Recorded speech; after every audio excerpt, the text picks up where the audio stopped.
you're broke.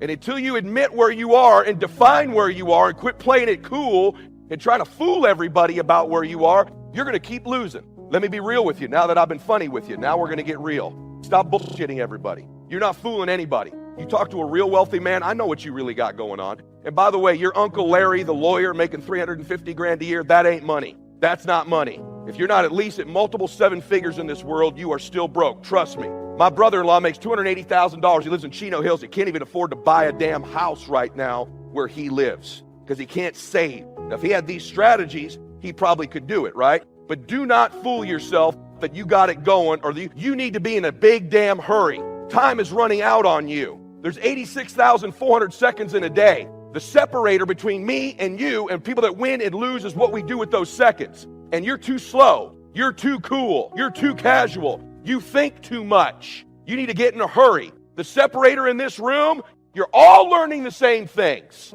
The separator is going to be who takes massive action quickly. You all learn the same things. I know all you know. Lots of guys know what I know. Why aren't they wealthy? Why don't they have a $40 million jet? Why don't they live oceanfront in Laguna Beach? Why don't they have the most unbelievable homes in the world in Coeur d'Alene, Idaho? Why don't they retire their parents? Why don't, when their daughter breaks their nose, they go to an urgent care and some doofus snaps it back? I go to a $25,000 surgeon, write a check and don't think about it for my kid. And I'm the guy driving the Chrysler LeBaron, man. I'm the guy whose water was turned off. So listen to me, look at my hand. You stop playing around. I'm looking around this room. Not all of you are 19 years old. Time's running out on you. It's serious. You got a chance to change your damn life with what you're learning here. And not just your life, the lives of your children and grandchildren forever. The choices I made, the work I put in, the difference I've made, my great-great-grandchildren will know the difference. There'll be a portrait of my grandchildren, me and my wife. These are the people that changed our family tree forever. You need to stop letting the damn world push your family around. You get pushed around all the time. And just because you hang around other dudes like you who also get pushed around all the time, it's not normal and it's not okay and you need to change. You with me on that? Yeah, funny guy just shifted, didn't he? So I didn't come here to entertain you today. I came here to set the stage. You need to quit playing around. The world is monkeying with your family and you let them. And there was a time in your life when you were a little girl where you knew you were going to do something great with your life. You were 3, 4, 5, 6 years old. There was some point, some time in your life, you knew you were special. You knew you were supposed to do something great with your life. You knew you were going to make a difference in the world. Somewhere along the line, life started happening, a setback here, someone teased you at school, a divorce, you got into a career someone else picked for you, whatever it is, and you started to settle. You start to make excuses. You start hanging around people just like you.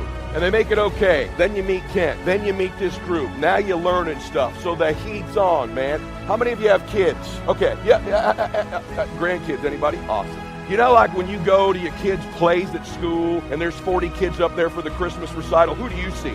Who do you see? You don't see the other 39 kids. You're looking right at your kid, aren't you? You go to a baseball game or a soccer game for your kids, you see the other kids, but who do you watch the whole damn time? Your little one, don't you? Yes or no? I got news for you. Listen, your kids are doing the same with you. They're watching you, and they're going to get to an age where they figure out who you really are. Your grandkids will figure out, they'll always love you, Grandma. They love their mama. But you get to an age in life where you figure out who they are, don't you? Think about your own parents. You love them, but you know who they are. You know whether they've changed the world. You know whether they've done something great. You know whether they just exist. Your kids are going to figure you out someday, man. Sooner than you think, too. And it ain't good enough. You can be anybody you want to be. Really, Dad? Then how come you're not? You can accomplish anything in the world you want, sweetheart. Well, why haven't you, Mom? They're watching you. I don't deliver a normal message. I love you. You and I are brother or sister. I'm here to shake you up and get you to remember what I say today. Because this information goes nowhere if you don't separate yourself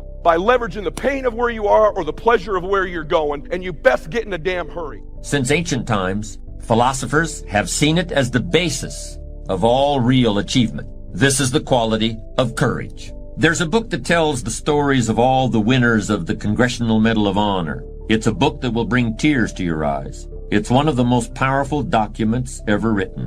One American after another who put aside all thought of safety and faced down death in the service of this country. And more often than not, it's been in order to save other Americans rather than to defeat an enemy. When you read of their exploits, you realize that these were people who simply lost their fear of death in order to do what had to be done. Yes, those Medal of Honor winners were courageous individuals, but by itself, is overcoming the fear of death necessarily an expression of courage? I don't doubt that there are many people in this country who break the law and aren't afraid to die in the process, but I wouldn't call them courageous. And there are people who do deliberately foolhardy things with their cars that jeopardize their own lives and the lives of others, but they aren't courageous people. In fact, a hungry donkey will keep eating until his stomach bursts, even if you hit him with a stick trying to make him stop. He's overcome his fear all right, but he's obviously not courageous. We might not be able to precisely define it, but we intuitively sense that there are some differences between acts of rashness and the accomplishments of those winners of the Congressional Medal of Honor. Let me sum up in a couple of sentences what those differences reveal about the true nature of courage. I can't put it any better than the Greek philosopher Aristotle did more than 2,000 years ago.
A truly courageous person is not someone who never feels fear, but who fears the right thing at the right time in the right way. What exactly does that mean? What does it mean to fear the right thing in the right way at the right time? To find the answer, let's look at some specific sources of fear that many individuals are facing right now. First, a great many people today are afraid of what might happen to them financially. And it's certainly true that great changes are taking place in the economy that will have a direct impact on the lives of millions of people. I've heard it said that a corporation that employs 10,000 men and women today may only need 1/5 that many within 10 years. Over the last 50 years, whole sections of our society have learned to identify with the corporation that employed them. That corporation provided not only a salary but health benefits, and the opportunity to create a pension fund that would make retirement possible at age 65 or even sooner. Now that relationship between the employer and the corporation is changing. Much of the work that used to be done by domestic workers can now be done more cheaply overseas, and companies are taking advantage of that, perhaps out of necessity, perhaps simply to fatten the bottom line. In any case, the fear of losing one's job has now reached a segment of the white-collar workforce that's never been faced with it in quite this way. What else are we afraid of? Many people are concerned about their health. They're afraid that they'll get sick because they're not getting enough exercise, or because they're eating the wrong things, or because of chemicals in the air or in their food or water. In fact, I think people today are even more frightened of these things than they were in the past, when epidemics of disease and poor sanitation were everywhere. And with regard to their health, people are also afraid of the expenses that might result if they were to become sick or disabled, or the expenses they might have to bear if this were to happen to a parent or a family member. So financial fears and health-related fears are two of our major concerns. But the third thing that I sense really scares people today is a bit less easy to categorize. It's kind of a general feeling that things aren't as good as they used to be, that there's been a loss of control at some basic level of our society. There's a sense that one earthquake after another, some large and obvious, some smaller and almost imperceptible, have accumulated to shift the foundations of society, and it's going to keep on shifting toward a result that's anything but good. Now, keeping in mind our idea that a courageous person is not someone who never feels fear, but who fears the right thing at the right time in the right way. Let's ask ourselves if these fears really fit that definition. I think if we look a little deeper, we'll see that what really scares people about these situations is the sense that they're going to be helpless, that all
their trust was placed in somebody or something, and now they've been let down and they can't do anything.